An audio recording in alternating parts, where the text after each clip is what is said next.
Hello and welcome back to The Pisky Trap, a series where we explore the folklore, history and legends from across Devon and Cornwall. Hope everyone's well. Right off the bat, I just want to say a big thank you to all of you who've been listening to the series so far, and to all of you who've been in touch with your lovely feedback on the last episode, where we looked at stories of Cornish giants. Thank you to everyone for all of your messages. I really appreciate that. And I also have to say another big thank you to everyone that came along to the talks on ghosts and the Cornish landscape. We had such lovely audiences, and it was great to chat to some of you after the talks and to hear your thoughts and your own stories too. Thanks also to all the brilliant staff across all of the different venues for inviting me in as well. Before we get started, just to say that if you are enjoying this series, then don't forget to give us a like and subscribe, maybe spread the word among your friends. All of that really helps to keep this project going and to help it grow as well. And if you feel like you're able and you'd like to support the series further, I do have a Patreon page, which you can find at patreon.com/thepiskytrap. Okay then, let's crack on with the episode. The topic for this one is something I've had on the back burner for a little while. It was a subject that I'd been interested in for some time and thought, that's definitely worthy of an episode at some point, but I wasn't sure how I was going to approach it, and I also knew that it was going to be a topic for which I definitely wanted to bring in a guest.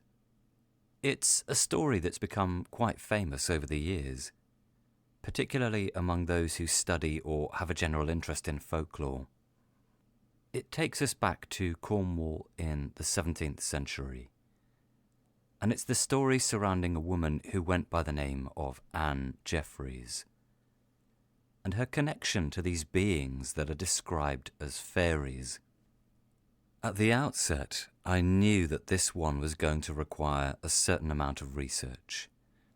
Whenever you're dealing with a story surrounding a real person, there's that sense of responsibility to do that research so that you can do justice to their story.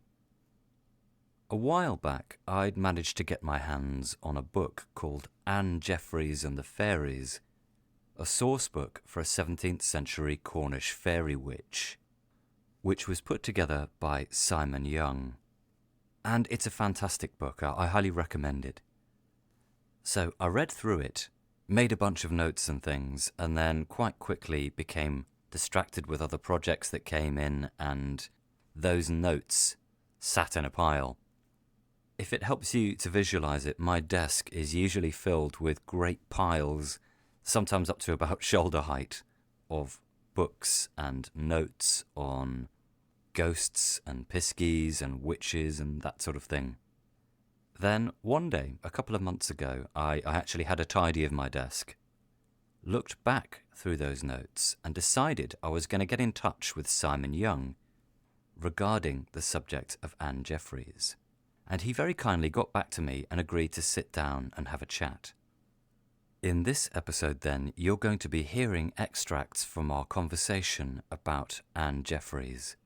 So, without me waffling on any further, here's our next episode, Ann Jefferies and the Fairies.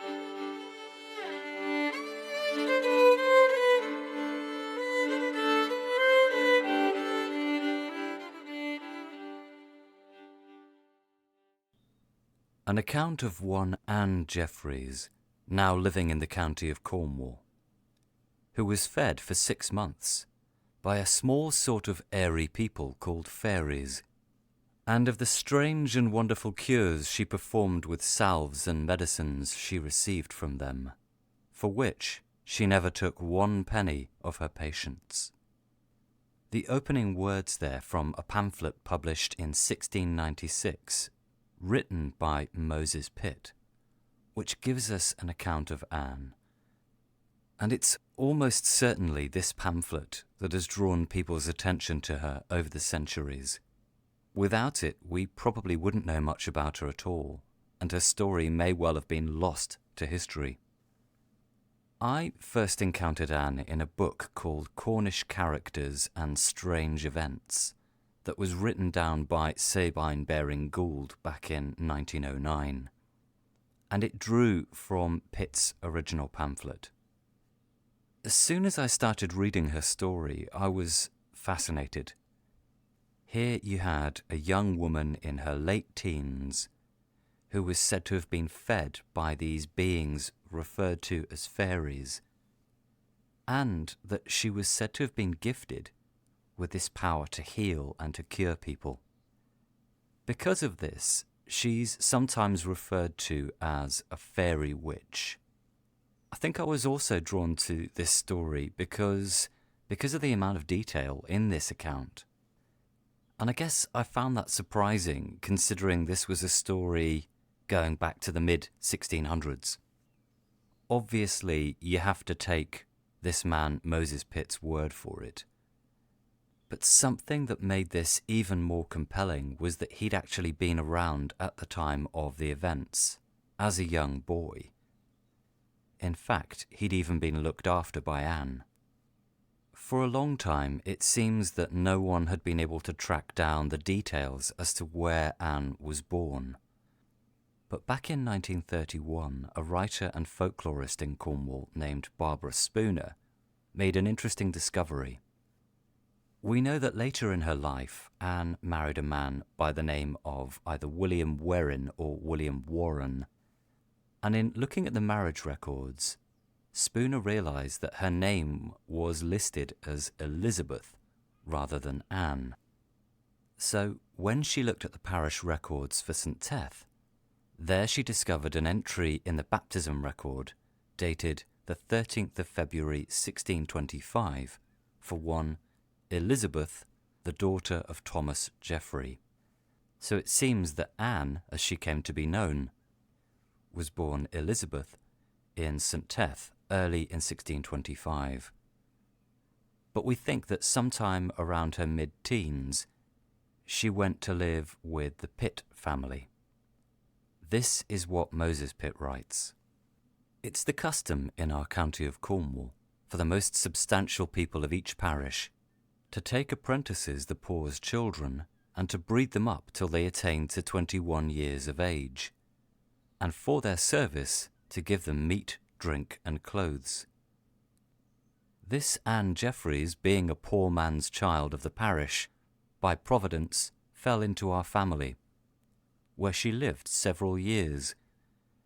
Being a girl of a bold, daring spirit, she would venture at those difficulties and dangers that no boy would attempt.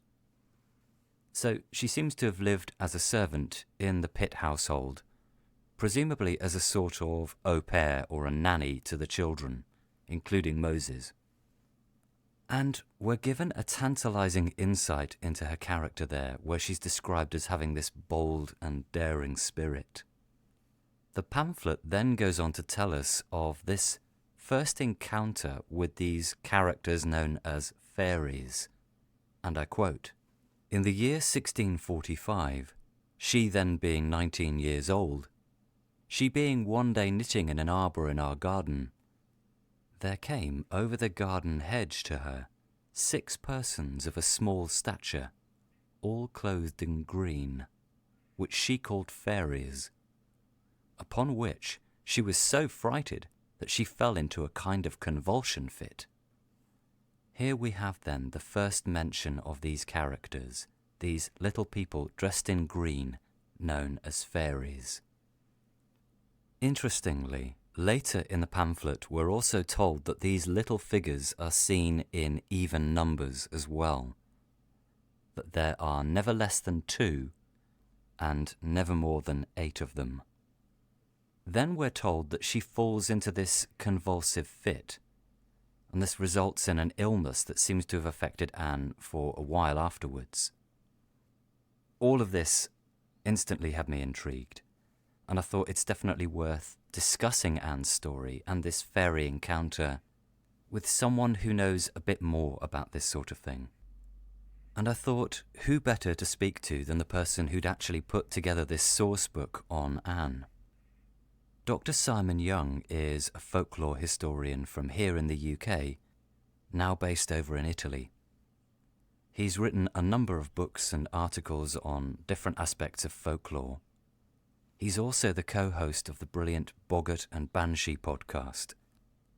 And fairies and fairy lore are his area of expertise. So a few weeks back, we sat down to have a chat about the story of Ann Jefferies. I began by asking Simon whether a case like Anne's was unique or unusual, and then we went on to talk about this first fairy encounter, the mention of this convulsive fit, and also the use of the term fairies as opposed to something like piskies. Is it quite unusual to find a case like that where there's actually quite a lot of detail, especially from the sort of 17th century, on that kind of subject?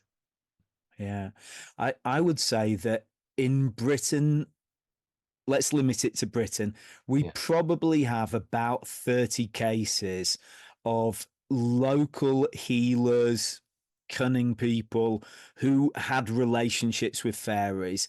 And I would be fairly confident that of those, Anne is the most interesting. And she's not the best documented, but she's one of the best documented.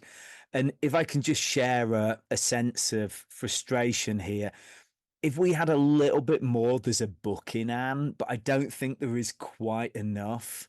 So you can do as I put together a source book, but there's Yeah. not quite enough to do that 200-page history book that I would love to write on her, say, and probably you would too, because she is so interesting. But we don't have quite enough evidence, I think, for that. Yeah, it's there's something very tantalizing about Anne because there's moments where you feel like you get to know something about her, but at the same time, there's just not quite enough. I feel like we've got Barbara Spooner to thank for some of it because she seems to have found at least tracked her down in terms of a baptism record, Yeah. which feels like a little nugget, and you kind of hope that maybe, I don't know if this will ever be possible, something else might be found that will add to the story, but I don't know if that will ever be the case. I think I suggested in the source book that we now probably have her death date as well. And so, like you say, they're these little nuggets and they give us context. But you put it very well before. There's something about Anne that you can't quite grasp. And for me, this is symbolized by the fact that Barbara Spooner tracked her down and found that her Christian name wasn't even Anne. This seems to have been a name adopted by the family. And this sums it all up for me. You reach out for her and she slips through your fingers. We just don't quite have enough sources. Coming from what seems to be a fairly sort of a poor family, somewhere around St. Teth, I think, if I remember rightly. Yeah. From what I remember anyway, the first encounter with the fairies was like 1645. Okay. I think she'd been with them for a couple of years. That's right. That's right. So it's something that develops within the family. And who knows how long she'd had these kind of experiences, but at a certain point, she comes out with them, if you like. Um, I mean, with those immediately around her. And there's this fascinating moment where she confesses that the fairies had actually hurt her mistress Hmm. because this is Mistress Pitt, because Mistress Pitt had been short with Anne and had been angry with Anne. And Anne explains afterwards that the fairies were angry that she dared to treat Anne in this way, and therefore they'd taken revenge. And it's a nice early passage that Moses Pitt, who writes about this, glosses over rather, but it's just a reminder that the fairies don't just heal. Yeah, it sort of makes you wonder a lot about the character of these fairies that she was seeing. And I find it interesting, and it's something that struck me is the use of word fairies as opposed to, I think most people in Cornwall think they jump to words like piskies, but is it quite common at this period to say something like fairies? Is something like piskies a later term? Or is it interesting that they were using words like fairies in this instance? Right. So this is a fundamental question. Generally speaking, Western Cornwall has its own use of the word pixie and all the associated terms. And in Western Cornwall, pixie and associated terms usually seems to mean a solitary supernatural being. In Eastern Cornwall, though, the word pixie seems to be used as fairy is used elsewhere, and that's also true of Somerset and perhaps even historically parts of Dorset, and of course Devon. Excuse me, they're in the middle, and I think that the $1 million question for me about the terminology that's used is Moses Pitt in this pamphlet that, of course, is published in London, talks about fairies. There are two possibilities broadly. The first is that for whatever reason, Anne and his family used the word fairies. And so he's just carrying this over into his pamphlet. If that were the case, that's a little bit strange, and it could be that Pixie developed later, though we know that in other parts of the Southwest and even the Welsh Marches, similar terms were being used in the 17th century. So I think that's unlikely.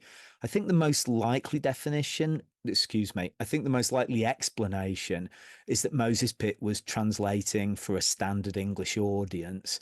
In other words, he was frightened that if he was writing for people who were buying this pamphlet in London or in York, or that he needed to use a word that was more generally understood. And it's only really in the very late 1700s, but above all the early 1800s, where Pixie goes mainstream. And even then, it takes a couple of decades. We've got this sort of description of them coming over the garden hedge to her that day, but they're described as sort of little people clothed in green, always appearing in even numbers. Is Mm. there a significance, one, to obviously there's the color green that seems to crop up, but the even numbers thing, is there anything interesting in that or significant in that, do you think? Right. So I would say that the size and the colour are both unsurprising. This even numbers business, though, it's something that I'm not familiar with. And my guess there is that we're on the edge of the world of, let's call it, magical theory. In other words, the kind of people who are calling up spirits, the rules that govern relationships between healers or men and women of power and spirits. And though I can't point immediately to a parallel there, I guess it's something to do with that. But I'm also really curious about this moment where she's struck down by this illness. Immediately when I read it, my instant go-to was something along the lines of a stroke. But at the same time, it's interesting that she's described as having these fits and seemingly losing certain motor skills as well. I wonder what your thoughts were on, or theories at least on what might be going on there. Well, I don't really feel qualified enough to give any kind of medical diagnosis. And of course, it's always horrendously dangerous Yeah. to do it retrospectively. But I'll make one general comment on that I'm sure, Keith, you're familiar with. Often, when we have young people who begin to have experiences in seeing and interacting, particularly with spirits, this sometimes seems to coincide with a period of ill health. And this is found, for example, in the literature on shamans, understood very, very broadly, that a young adolescent is perhaps brought into the circle of interacting between what we can very loosely call the community and the spirit world. And part of that will be some of the early signs are often signs of illness or perhaps even developmental issues, fits. So all of these things fit in that very, very broad human sense. Now, this is where, for most of Britain, when we're looking at these, what I sometimes call fairy witches, we just don't really have enough material.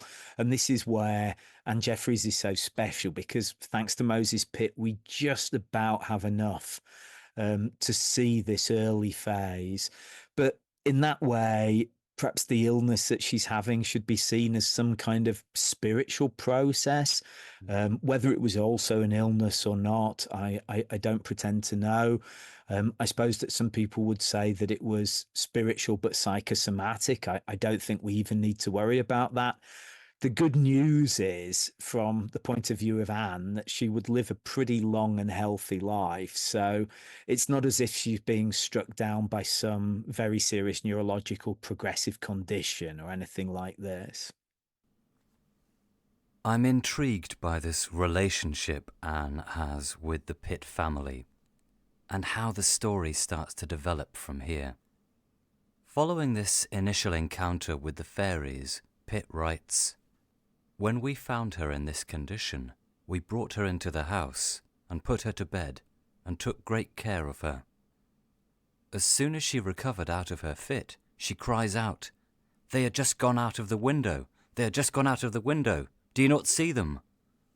And thus, in the height of her sickness, she would often cry out." So she obviously continues to see these fairy beings. And these fits seem to have continued for some time as well. We're told that the Pitt family took great care not to cause her any distress.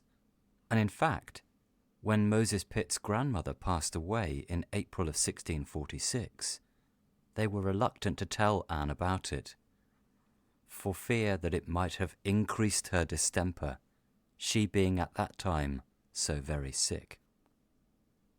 What's also interesting is that we're told that when she would recover from these fits and these bouts of illness, the first person she would call for was young Moses Pitt. He says, "Upon which she would ask me if anyone had vexed or abused me since she fell into her fit. Upon my telling her no, no one had, she would stroke me and kiss me, calling me her dear child, and then all her vexation was over."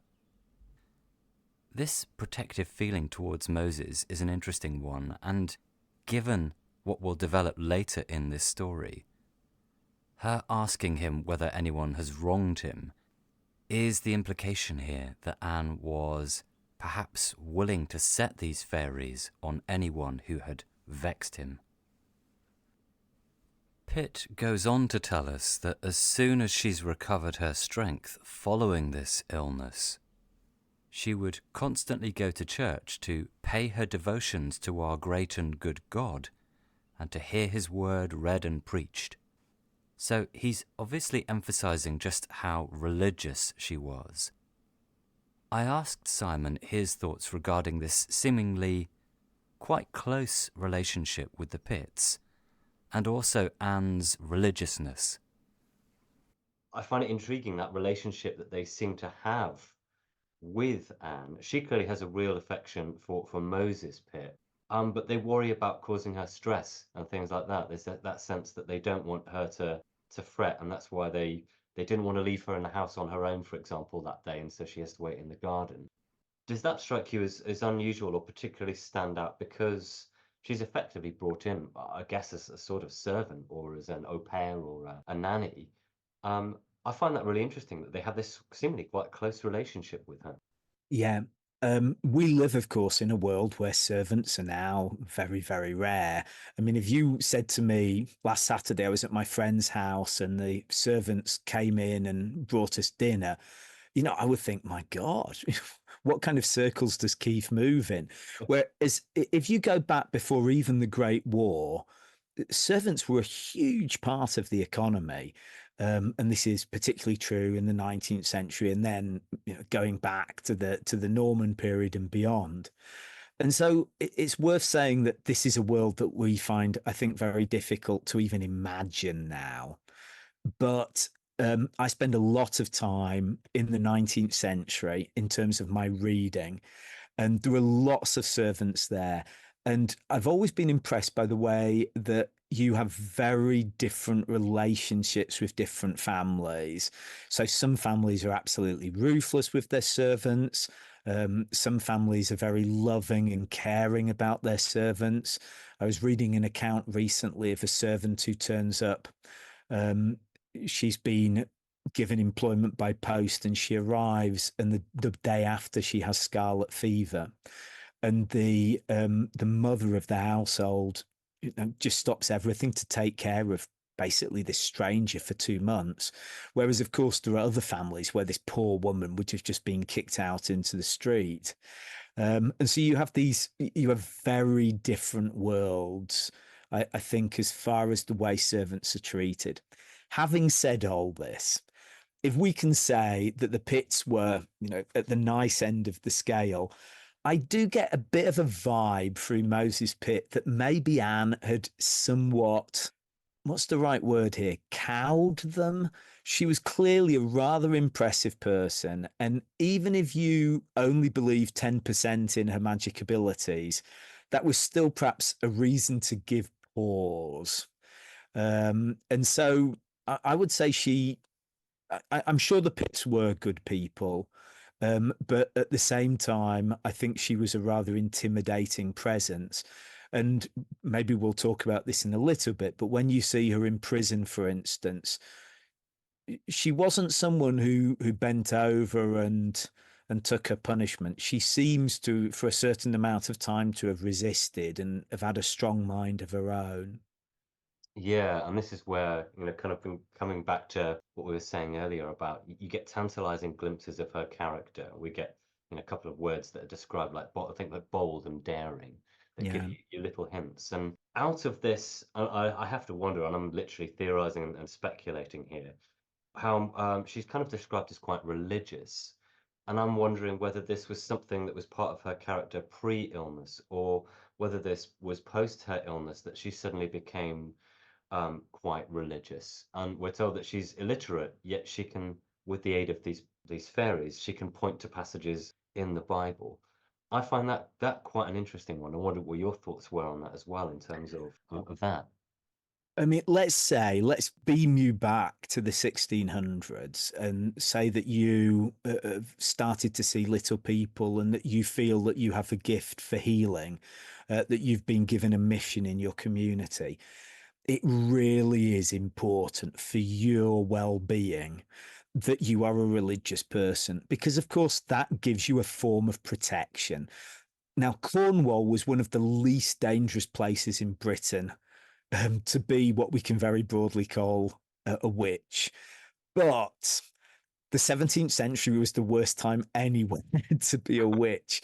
And so if you have a reputation for going to church every Sunday, for knowing bits of the Bible, whether the fairies told you, or it's very important that you can make the case that you are a good Christian. Perhaps more important than for anyone else in the community, because if things start to go against you, that's one of the few protections you have when the witch hunter arrives in town. And to some extent, we can see that Anne, I think, is trying to send out these messages to her community. I'm a good Christian woman. Yes, I have these experiences, but there is nothing here that is contradictory with the Gospels. And I'm not saying that she was being as Machiavellian, perhaps, as I'm painting it here. It might have just been quite a natural reaction, but it was a very healthy and sensible reaction given the skill set she had. I think this is a good point to move on and talk about Anne's abilities as a healer. The first cure that we're told she performed was in fact upon her mistress, Moses Pitt's mother. Apparently, one afternoon in the harvest time, most of the family were out working in the fields, leaving just Mrs. Pitt and Anne in the house. Thinking that the labourers in the fields are likely to want some bread, she decides to go and pay a visit to the miller. But she's reluctant to leave Anne in the house on her own, given that she'd been suffering from this illness. So she instructs Anne to go and take a walk out in the gardens and the orchards while she's away. Anne, somewhat reluctantly it seems, agrees to do so.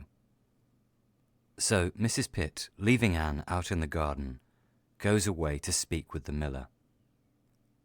But on the way home, she appears to have had an accident. This is what we're told. As she was coming home in a very plain way, she slipped and hurt her leg, so as that she could not rise. There she lay a considerable time in great pain, till a neighbour coming by on horseback, seeing my mother in this condition, lifted her up on his horse and carried her home.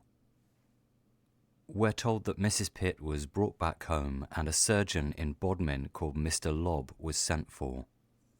But soon after this, Anne comes in from the garden saying that she's heartily sorry for what's happened to Mrs. Pitt's leg, naming the place where it happened, even though she was nowhere nearby at the time, and then asks if she might see Mrs. Pitt's leg.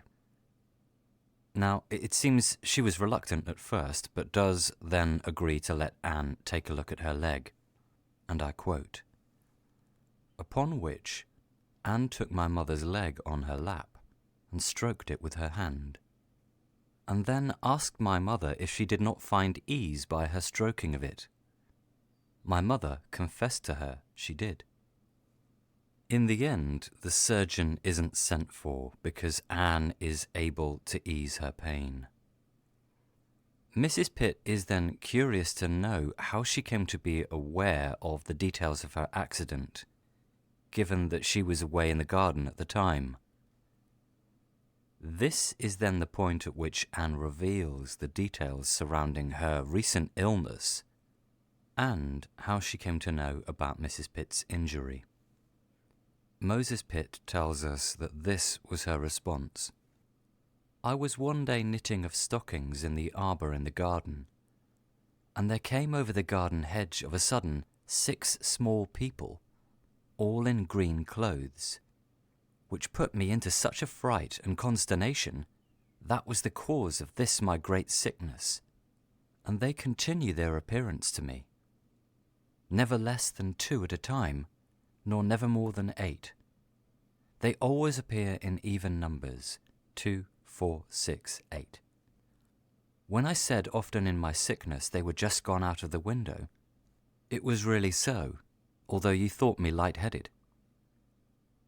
At this time, when I came out into the garden, they came to me and asked me if you had put me out of the house against my will. I told them I was unwilling to come out of the house. Upon this they said you should not fare the better for it, and thereupon in that place, and at that time, in a fair pathway you fell and hurt your leg.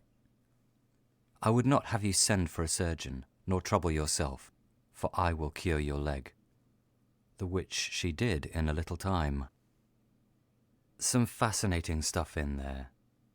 We get this revelation that these fairies are basically the cause of Mrs. Pitt's misfortune, responsible for the injury to her leg, taking revenge, if you like, on Anne's behalf, presumably because she was annoyed at being sent out into the garden that day. This starts to put these fairies in a slightly different light. There's something a little bit more sinister there. So, was it perhaps out of guilt over what the fairies had done that meant Anne was so eager to attend on Mrs. Pitt, and to cure her using what seems to have been a healing touch?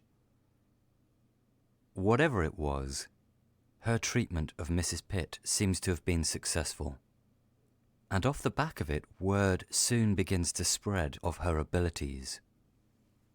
Moses Pitt writes, "People of all distempers, sicknesses, sores and agues came not only so far off as the Land's End, but also from London, and were cured by her. She took no moneys of them, nor any reward that ever I knew or heard of. Yet had she moneys at all times sufficient to supply her wants." Anne's fame then, according to Moses Pitt, began to spread far and wide. And I find it interesting, this idea that she demanded no payment for her services because she had everything she needed. The implication here being that any money or even food that she required was supplied to her by these fairies. After she's recovering, she suddenly is able to heal Mrs. Pitt's leg. And I'm intrigued about that because she seems to heal Mrs. Pitt's leg through a sort of healing touch. But there's also mention of her having like ointments and medicines. And that sort of says to me, if you've got ointments and medicines, I'd expect that knowledge to have been sort of handed down to you by another cunning person. But I'm intrigued in this idea of a healing touch and Moses Pitt sort of telling us people came from as far off as the Land's End and people are Yeah. coming from London. Mm. Clearly, there's a demand for these services. Do you think that that's an exaggeration, or do you think that's entirely possible? I think it's possible. I'm going to throw in an opinion here that goes far, far beyond the evidence. Okay. But I would just say that we're prisoners of Moses Pitt. Really, 95% of what we know about Anne comes through him. And Anne turns up at the house. We don't really know anything about her life before in Moses Pitt's description. And we don't really know that much about what happened once she'd left prison. I think the implication is that this phase of her life had ended. My guess would be that it hadn't. I think that people who are like this, first of all, Anne is a little bit old when she starts to have these experiences. You would expect these experiences to start in an earlier phase of adolescence, not at the end of your teens. And so that makes me think that probably she'd had similar experiences for several years. That would just be my guess, but I don't think it's a stupid one. And then likewise, she was sent to prison. She was very, very lucky, I think, got away with her life. And my suspicion is that she just continued doing the same for the rest of her life, but we have no Moses Pitt around to record. And Anne, understandably, didn't want to be taken up on this. No. Um, the business about the medicine and the ointments is a very strange one, because I think she actually says the fairies gave her the medicine and ointments, and that's another level of strangeness there. You know, to actually pull out your unguents and say, yes, this was given me by, Tinker Green or whatever the name of one of these fairy pairs were. Um, as to people coming from all over, there's another element in Anne that's fascinating, that she was in a period of great stress in the country, a proud royalist. And I think that also would have sent out certain vibrations, certain signals, um, to the right kind of person. And I can well imagine people coming from far off, either for a cure or just really to see her. I wondered what you make of the coming back to the sort of ointments and things and being given things by these fairies. That feeds into this idea that we get from those letters that were found in, I think, the Bodleian Library that Yeah. tell us that she's being fed by the fairies, that she kind of want everything she requires is provided to her by these fairies. And I can't decide because you get the sense that she may have been, I don't want to say fasting, I think is a tricky one to say, but at least Mm. not eating with the Pitt family. And she's being given things by the fairies, but then we're told of, I think, is it Moses, is it either through a keyhole or he manages to spy on her in her chamber, praying and then eating this bread, and then she's given some of this, presumably fairy bread. I wonder what your thoughts were on this idea of being given food by the fairies, but also semi kind of fasting. Right. Just to add to that, just to finish the narrative, because for me, you've missed the most memorable bit that Moses then goes in and gets to try some of the fairy bread himself. Mm. And that must have been, and he says it was the best food I ever tried. Who knows quite what was going on there? Yeah, this business of fasting, this is another thing that you can find in spiritually inclined people around the world. Um, so you also have lots of early modern cases of young women. I mean, you also have several striking medieval cases of young women who basically stop eating. And at this point, it becomes controversial how they're still alive. And almost certainly the correct answer is that they were eating a little bit. They were being given tiny amounts of food or keeping tiny amounts of food somehow. But the community becomes very excited because these are people who apparently are living on air alone. So in that sense, you could easily associate Anne with other starving maidens around the country. And we have accounts like this going well into the 1800s. Of course, with Anne, there's this fascinating extra thing that she's not exactly saying she doesn't eat. She's saying that the fairies bring her food. And she also claimed that in when she was put in prison, that she didn't need food because the fairies would feed her. And of course, there we have a whole series of ideas about what happens if you eat fairies' food. Jeremy Hart, our greatest British folklorist, has this wonderful sentence where he says, you know, if you ever go to Fairy World, the two things you must never, never do. You don't eat fairy food, you don't dance with the fairies. Because if you do either of these things, you're effectively dragged into their plane of being. And I think that here Anne is selling an interesting metaphor. She's saying, I have partaken of the fairies' food. And that means to some extent, not that she's become a fairy, but she's become at one with the fairies, let's say. She's giving this message that she has this special channel of communication. And this is something I can't think of other fairy witch cases from Britain, at least, where eating fairy food is part of it. But in different ways, fairy witches try and transmit this idea that they've been at one with the fairies, that they've spent some years living with the fairies. There are various versions of this. This leads us on to an unusual incident that Pitt relates in his pamphlet, where we're told of a rather odd occurrence one day when a neighbour of the Pitts paid a visit to the house. He says, another odd passage which I must relate was this. One Lord's Day, my father with his family, being at dinner in our hall, comes in one of our neighbours, whose name was Francis Heathman, and asked where Anne was. We told him she was in her chamber. Upon this, he goes into her chamber to see for her, and not seeing her, he calls her.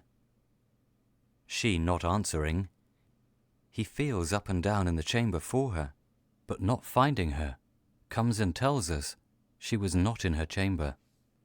As soon as he had said this, she comes out of her chamber to us, as we were sitting at table, and tells him she was in her chamber, and saw him, and heard him call to her, and see him feel up and down the chamber for her, and had almost felt her, but he could not see her, although she saw him. Notwithstanding, she was at the same time at the table in her chamber, eating her dinner. All rather strange, and in another unusual instance, we're told of how the fairies gave Moses Pitt's younger sister, Mary, who was about 4 years old at the time, a gift of a silver cup, which she then presented to Mrs. Pitt, who refused to accept it, telling her to give it back. Both of these incidents strike me as very odd and worth discussing further. There's a visit by a neighbour who I think is called Francis something, I've forgotten his surname, who comes to see Anne. He goes into her chamber, can't find her anywhere. Oh, yeah. And then a moment later, she comes back down and says, oh, yeah, I was in the room. I was just invisible. I saw you. I was eating my dinner, but you couldn't see me. Do you think that, again, is something to do with this connection with the fairies, the eating of the food, and people's ability to see her? Is it something to do with that? Well, I'd never seen that connection before, but now you say it, I'm quite excited about it. So it's not just that. I suppose when I read that account, I just thought, what silliness. Yeah. You know, she was in the wardrobe or something, but she actually says, I was eating the food. And so the implication is that in some way, if you like, to use a bit of a science fiction phrase, she faded out. Yeah, that's interesting. That passage deserves to be reread, I think, in that light. That's really good. But the other one that I'd almost forgotten was the gift of this cup to Moses Pitt's, I think it's his younger sister, who was about 4 at the time. I think she's called Mary. But that she's apparently gifted this cup by the fairies that then she tries to give to Mrs. Pitt, who's like, no, I'm not having that. Not having that, yeah. I'm not having that. Is this a theme that we see with regard to fairies? Something like a gift, like a cup? Is that something that's a common theme? Right. So there is a whole literature on fairy gifts, Right. and they range, I mean, right across the gamut of possibilities. For example, fairy flags, fairy crowns. Fairy cups, though, are the most important category. And from all over Northern Europe, including Britain, there are fairy cup legends where it's not that the fairies give the cup, usually it's stolen. So the typical story is that someone's going back home after a late night and they go past a knoll and they hear some noise and they look over the hedge and they see a group of fairies having a party and there's a cup in the center.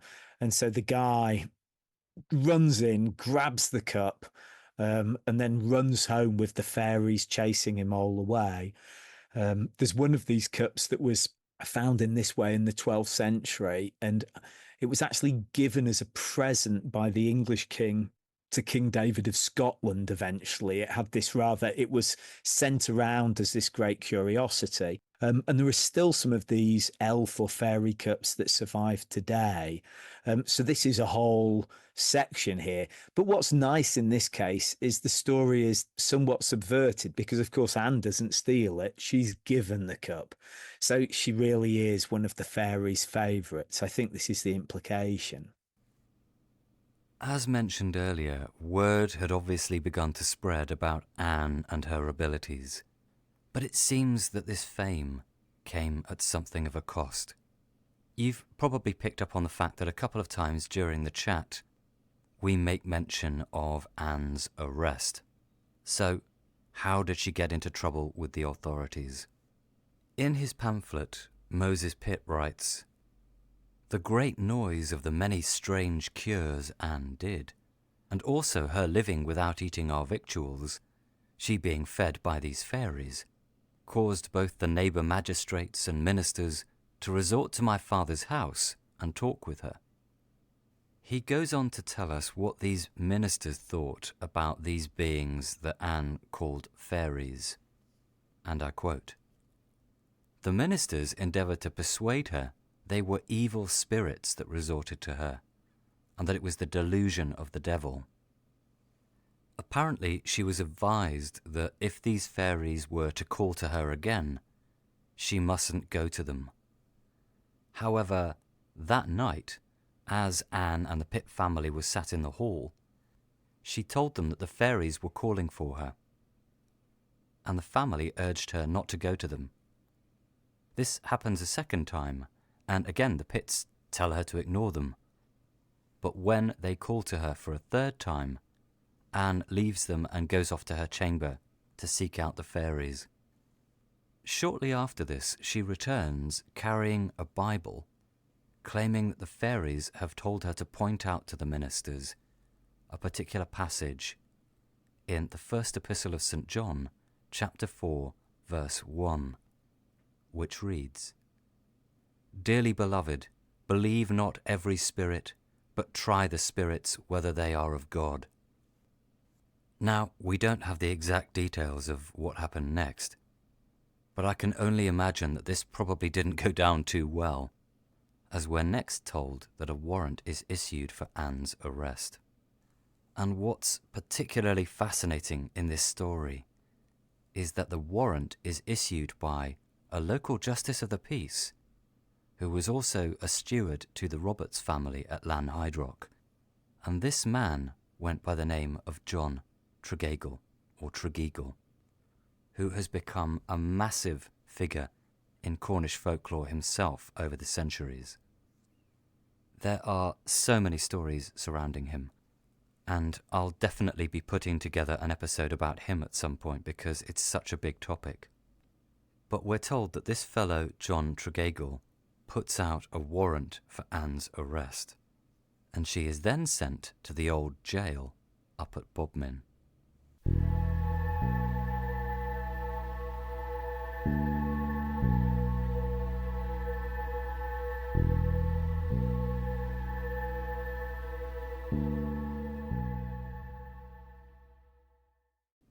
We've established that Anne was imprisoned at Bodmin. In his pamphlet, Pitt tells us that the local authorities had questioned her about these fairies. So it makes you start to wonder whether this had something to do with her arrest. However, alongside Pitt's pamphlet, there is another interesting contemporary source. In the Bodleian Library in Oxford were found some letters that seem to date from 1647, and they mention a prophetess of Bodmin. And although they don't mention her by name, they almost certainly seem to be referring to Anne. An extract from one of them reads as follows: "I can acquaint you with no news from these parts, only of a young girl, which foretells things to come, and most have fallen out true. She eats nothing but sweetmeats, as almonds comforted and the like, which are brought to her by small people clad in green, and sometimes by birds. She cures most diseases, the falling sickness especially, and broken bones only with the touch of her hands. She hath been before the committee, and bids them be good in their office, for it will not last long." That last line is really telling, and perhaps puts a different slant on things. In another of the letters we're told, "She foretells the king's restoration suddenly in a strange way. She is under custody, and hath been long concealed, lest her discourses, which are still on behalf of the king, and strangely saucy against the Parliament, should trouble the people's minds, who are apt to revolt from the Parliament's obedience." With all of this in mind, I asked Simon his thoughts on the nature of Anne's arrest. I guess one of the initial questions is why there's a warrant for her arrest. Whether there's this question over, we've got this woman who's said to have this healing touch, but she's seeing these fairies. Are these fairies some kind of familiar or evil spirits? And is it then being turned at least to look like witchcraft, or is there a suspicion of witchcraft? I wonder what your thoughts were on that. Look, so my take on this would be political. This was Cornwall. Cornwall had been perhaps the most royalist county in the Civil War.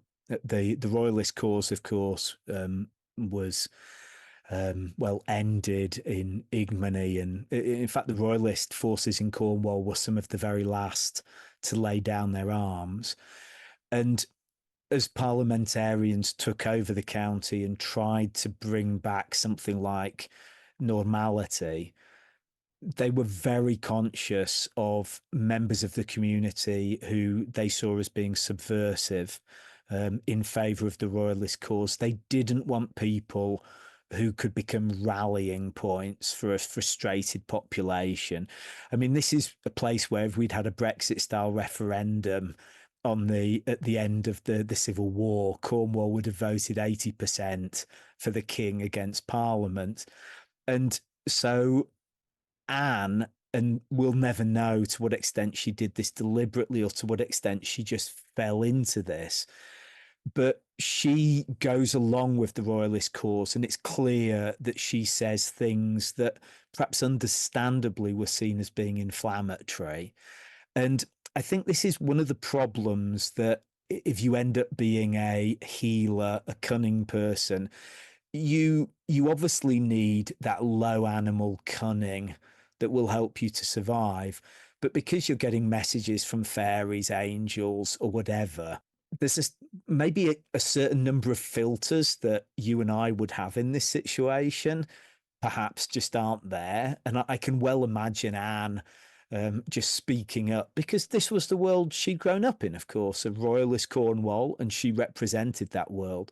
And so I think that she was unlucky enough that she crossed a couple of tripwires in terms of the new parliamentarian authorities in Cornwall. And maybe retrospectively, we could say she was a little naive, a little bit foolish. But I don't think it was so much that they saw her necessarily as a witch. And I think the proof of that is that if they got away with it, they would have killed her. And yet, for whatever reason, they chose not to in the end. And it may have been because they were worried the local populace would be too outraged, or. But I would tend to look at that more as a political problem. I suspect if there hadn't been the Civil War, Anne would have been okay. But of course, conversely, we may never have heard of her. What I find particularly strange, and you could probably do a whole separate thing on Tregeagle himself, because he's an interesting one, is we're told that, I think it's him, that Anne is for a time kept in, I think it's either his house or the mayor's house Mm. under guard.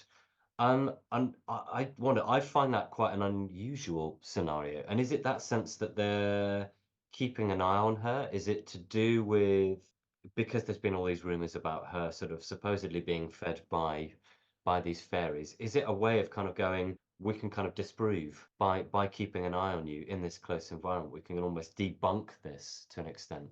Right, that's exactly how I would interpret it. And I suspect it's them doing it with kid gloves as well. We're not going to throw you into the lowest dungeon and make you into a martyr. We're just going to make you ridiculous in the eyes of the people. And 3 months from now, you'll have lost, a couple of stones of weight and you'll be crying for bread. And at that point, you will cease to have this influence over the people, because this, of course, is the best way to deal with prophets. It's not that you martyr them, it's that you make them look foolish, because, if you martyr them, is it Obi-Wan Kenobi in Star Wars? I will grow more powerful than you can possibly imagine. It's all that business. And so my guess is, yeah, I think you're spot on. I think that they were just trying to starve her out, let's say that. And it's a little bit unclear in terms of the chronology, but it might have worked, because something seems to have happened in prison that deflated Anne in the end. They let her go. And my suspicion, I suspect that their strategy wasn't a foolish one. This may well tally with some of the information we're provided with in the pamphlet. In 1691, Moses writes to his nephew, asking him if he can track Anne down and ask her about these events when she was younger. But it seems that he doesn't really get much back. Not satisfied with this, in 1693 he tries again to get in touch with her. This time he asks his brother-in-law to go and ask Anne what she remembered. We're told that Anne refused to talk about it, and is said to have replied that if she should discover it to you, that you would make either books or ballads of it. And she said that she would not have her name spread about the country in books or ballads of such things if she might have £500 for the doing of it. For she said she had been questioned before justices, and at the sessions, and in prison, and also before the judges at the assizes, and she doth believe that if she should discover such things now, she should be questioned again for it. So, perhaps understandably, at this point later in life, she didn't want to risk a scandal by dredging it all up again. And it makes you wonder at the impact her arrest and her incarceration had had. She's unwilling to talk about it, and I always wondered whether that was partly because not wanting to dredge it up again after all the experiences that she'd had. I don't know what your reading of that was, whether that was an element of it. Yeah, my colleague Chris Woodyard has some strong opinions on this, and I'm convinced by what Chris says, that Anne in the end comes from a poor background. She was someone who strayed into the limelight, and this is the problem with being a quote unquote witch. you want to be on the edge of the limelight, but not in the limelight. The edge of the limelight is the best place for you. And she found herself suddenly in this bureaucratic world of mayors, of magistrates, people talking about the death sentence, people making sure she couldn't eat anything. Things became really quite messy for her. And then she was vomited out. She was expelled from this system. And I suspect she dusted herself down and thought, God, I was lucky there. Mm. And she was. And so when we know, looking back, that when Moses Pitt goes looking for her, the truth is it's a different England. She's not really, particularly in the depths of Cornwall, in any serious danger. But I suspect that she didn't know that.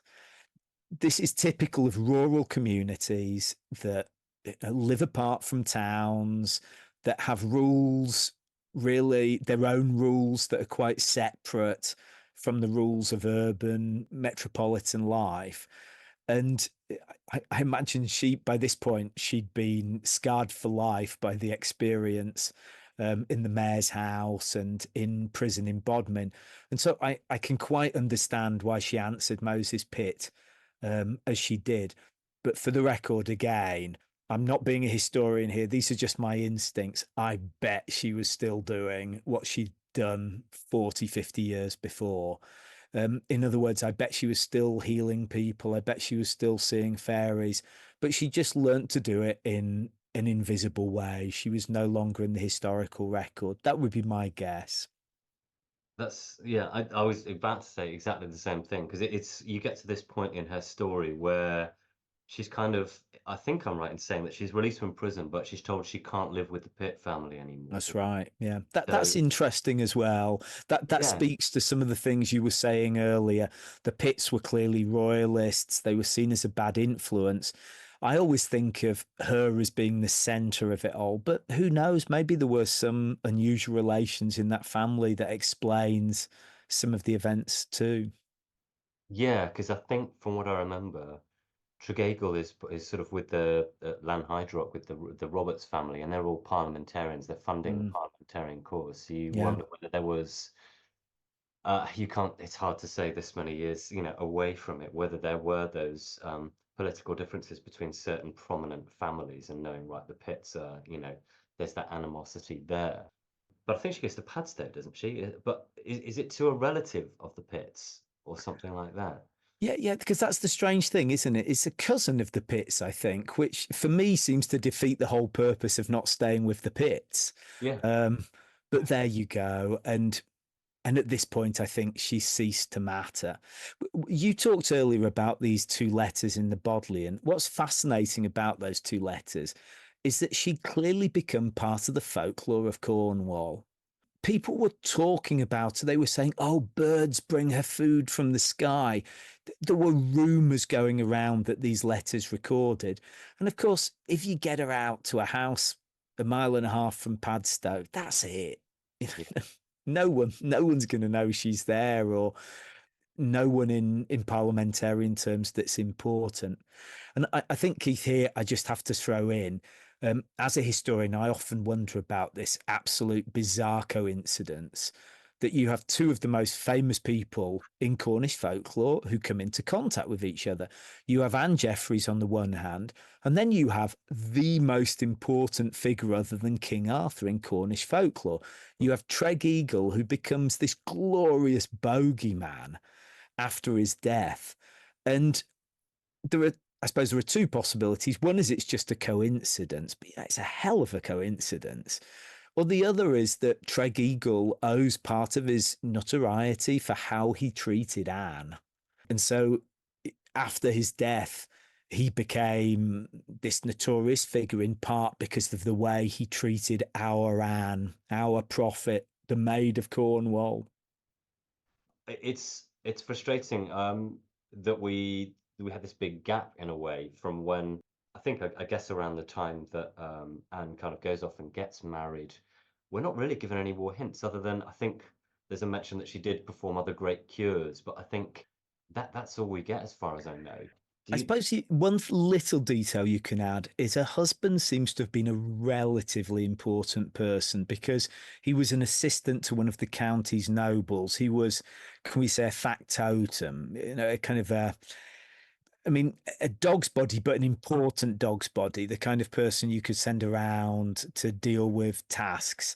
And so Anne wasn't married to the poorest man in Cornwall. She was married to someone who was very much of agricultural Cornish class, but someone who was relatively important within that world. A hind, is that the role? I think, or something like That's that. it. That's it. Yeah. You said earlier that we think we've kind of roughly kind of pinned down when she passed away in St Mabin. Was it early 1700s? Wasn't it? Was it like 1712, 1713? I wasn't sure if that's speculation or whether that's sort of been a bit more firmed up in recent years. Right. So this is absolutely speculation on my part. Right. The thing is that the Cornish burial records are really quite good. It has to be said that generally Cornwall has done an amazing job of getting birth, death, census records, baptism records online. And if any of you are lucky, and if any of your listeners are lucky enough to have Cornish ancestors, I mean, tracking them down is much easier than it would be if you had ancestors from Hertfordshire, say.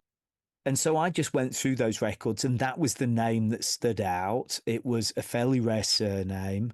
And so it made sense that it was her, but I could easily be wrong. So this is, I suppose, what I was trying to do here, and I think this is often useful in history, is saying, oh, that's when she was buried, and just really waiting for people to slap me down, because but often in being slapped down someone finds a definite solution, but it's quite possible that I am right there, and we'll just have to see. We need another Barbara Spooner really to give this some time. I think you're right, and I think I've been in that position before where you kind of go, look, by process of deduction, it's a really small community. They've got the right name or as close as we can get. There's a point where at which you go, there are only a certain amount of records that have survived. You kind of have to get that's as close as I can narrow it down, and I'm actually going to go with that. And I think that's absolutely fine. And I think you're probably right. And remember that the fact we have Moses Pitt's pamphlet means that we know that she was alive quite late in life. So it's not just the community in the name, it's also roughly within the generation where she would have died. So you've got those three things that come together. I think as a working hypothesis, it's not a bad one. And again, I won't cry in my sleep if someone finds a better working hypothesis. In fact, I'll be happy. But I think for now, it's not a bad solution to the problem. It seems then that Anne, after marrying William Warren, lived on in North Cornwall, potentially into her 80s, until she passes away in St Mabin, we think in the early 1700s. And it's tempting to think that she may well have continued to perform cures and practiced as a healer. You also have to wonder whether these fairies continued their appearances to her. In your opinion, why do you think Anne's story is so important, and why do you think it's one that we should keep telling? What do you think about it? What drew you to Anne's story? And why do you think, as part of Cornish folklore, why would you say it's up there as one of those stories that's really important that we keep telling? Okay, well, so I'm primarily interested in fairies. This is what I do. Um, when people ask me to help with projects, and sometimes I tell them I serve at the pleasure of the fairies. In other words, that when I have spare time to study things like this, I dedicate myself to the fairies and trying to understand fairy lore in Britain. And I suppose that for me, I'm especially interested in this case of these people who I called fairy witches before. These are men or women who claim to have not just seen fairies, but to actually have power from the fairies that they use for finding treasure, for healing people, for cursing people, all of these things. And I'm particularly interested in those people. I think that they can tell us a lot about fairies that we don't get in our first order sources, because here we have the most intimate relationships between human beings and fairies. If you like, we go under the eider down with these people. We get really to the coal face. We're at a very exciting place. And what I would like to do a bit later in my career is just gather all the records of British fairy witches together, um, over what, well, 7 centuries, and just put all these records together and learn everything we can from them. Because I think these people, they're like pressure points. They're at a very good place. And among these people, I can think of a couple who are better documented than Anne. But I can think of one, for example, 18th century, well, what's the polite word? Swindler, Right. where we have lots of details of her interactions with the fairies. But with Anne, the information we have less, but it's of a higher quality. I guess I would say that. And so I find Anne's records particularly exciting. And I think there's also another thing that Anne, because she became very interesting to Cornish and British folklore writers in the 19th century, that's when, in a way, she really entered Cornish folklore. And you actually get a lot of false information gravitating around her figure in her memory. Now, this is absolutely normal in terms of folklore, and I'm certainly not complaining about this. But I think also, to some extent, Anne needs to be rescued. I think that her sources need to be pulled out, dusted down, perhaps giving a bit of a hosing. And I think we need them a little bit cleaner. And so when I did the source book, that was really my intention, just to say, look, this is really interesting, but Robert Hunt just made this stuff up. And, by all means, read it, but be aware that this is not one of the sources that matter. Or rather, they matter for something else, but they don't really give us details of Anne's life. So that was the story of Ann Jefferies and the Fairies. A massive thank you to Simon Young for taking the time to chat. And if you want to have a read of the sourcebook yourself, I've popped a link in the show notes to where you can get hold of that. And I highly recommend checking out the Boggart and Banshee podcast, so I'll also pop a link to that below too. If you've got any further thoughts and theories on Anne's story, then please feel free to get in touch. It'd be lovely to hear from you. You can email me at thepiskytrap@gmail.com, or you can find me on Instagram and Facebook as The Pisky Trap. That's all from me. We'll be back again very soon to explore a different topic. In the meantime, take care and thanks for listening. The Pisky Trap is written and presented by me, Keith Wallace, with music by Elizabeth Westcott and artwork by Caris Harrington.